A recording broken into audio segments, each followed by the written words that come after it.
The night was silent, the forest frozen under a heavy blanket of snow. No sound of engines, no light of cities, only the deep breath of nature.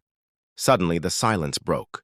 A distant growl echoed across the valley, low and powerful, like the awakening of some forgotten beast. And then, through the mist, it appeared. A giant with 8 wheels, taller than a man, wider than a truck. The Avtoros Shaman. It didn't move like a normal machine. Each turn of its wheels was like the footsteps of a titan. The ground shook as it rolled forward, unbothered by the icy surface beneath. Snow that would trap any other vehicle was nothing more than dust under its command. Watching it was like watching nature itself being challenged and defeated. Inside, the cabin glowed softly. The driver sat high like a captain steering a ship through uncharted waters. Buttons and switches surrounded him, tools not for comfort but for control. Behind him, his crew leaned back in their rugged seats, their eyes wide with a mix of disbelief and awe. This was no car. This was a fortress. The forest ended, and before them stretched a frozen river. Any other driver would stop, retreat, admit defeat. But the shaman had no fear. The engine roared, the wheels bit the earth, and with a sudden surge it slid into the water.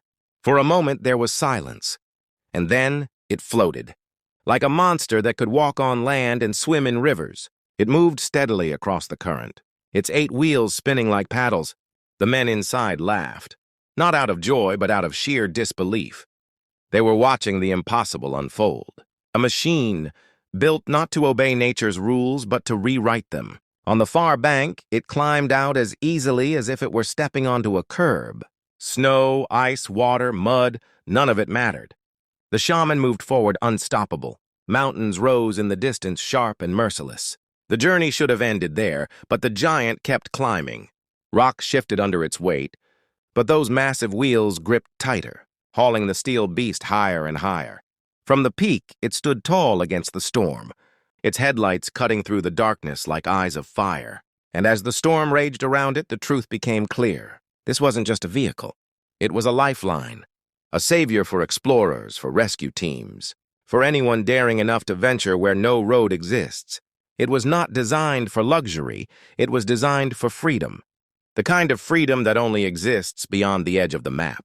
The shaman rested at the mountaintop, silent now, but alive. It looked less like a machine and more like a creature born for survival, waiting for its next adventure. For those who saw it, one thought remained. This is not where the story ends. With the Avtoros Shaman 888, the story never ends, because the road never mattered.